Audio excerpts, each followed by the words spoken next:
Right now you're looking due west at the eastern flank of the hogback, and notice that there's a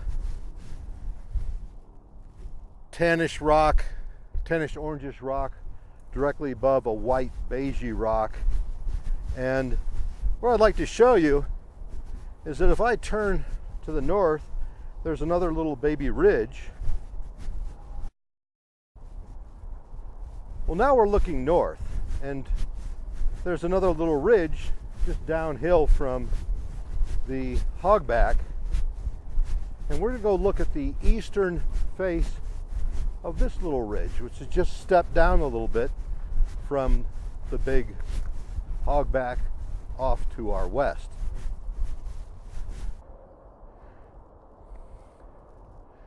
So here we are on the eastern flank of that lower ridge, and if I'm not mistaken, I'm seeing exactly the same sequence that I saw on the eastern flank of the main ridge just a few minutes ago. The problem is that other sequence was about 100 meters above me, and I'm about 100 meters down now. So if I'm really going to imply some sort of structural offset between these units, I've got to come up with some definitive stratigraphy. The only way to do that is going to be doing some measured sections. And so we're going to take this data and we're going to treat it as essentially as sort of imaginary boreholes, and we're going to put those into Rockworks and see if we get similar stratigraphies or a sequence of stratigraphies, so we can start implying some sort of structural offset. I'll start by examining this superficial shale and looking for index fossils and other textures, and measuring the thickness of this, and then I'll move upwards, look at the contact between this beige shale and the orange sandstone, make note of what type of contact it is, and then I'll go up and start looking at making observations and measurements within the sandstone itself. The contact seems to be conformable between the orange sandstone and the white shale. It's very discreet, you can't miss it, so I want to make a lot of notes about this and compare it with the contact up above.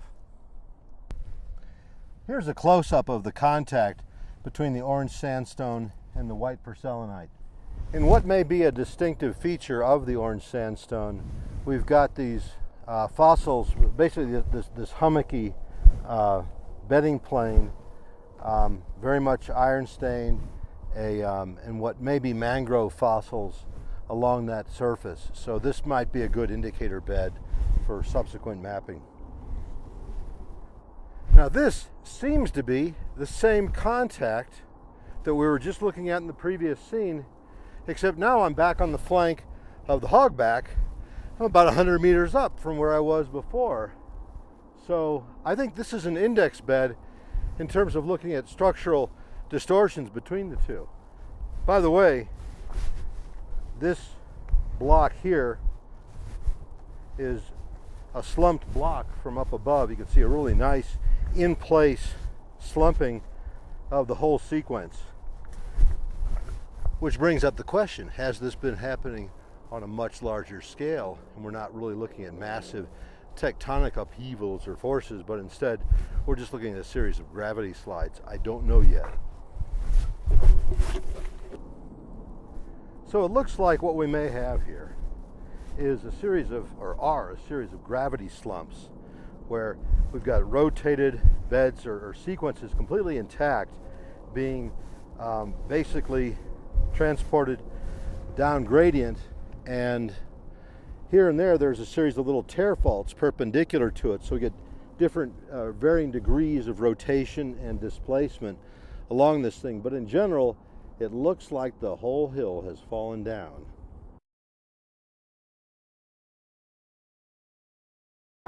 These are some of the red beds within the Morrison Formation.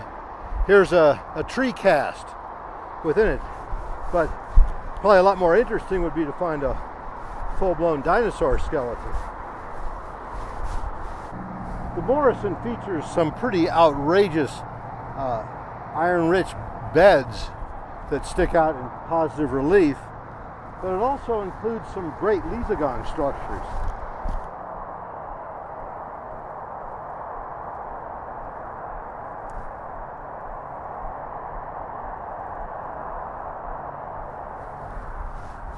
Right in here we can start to make out some beautiful Lisagongs, little basically picture rock. If it weren't so friable, it would make for nice, some nice bookends. This is one of the claystone units within the South Platte Formation.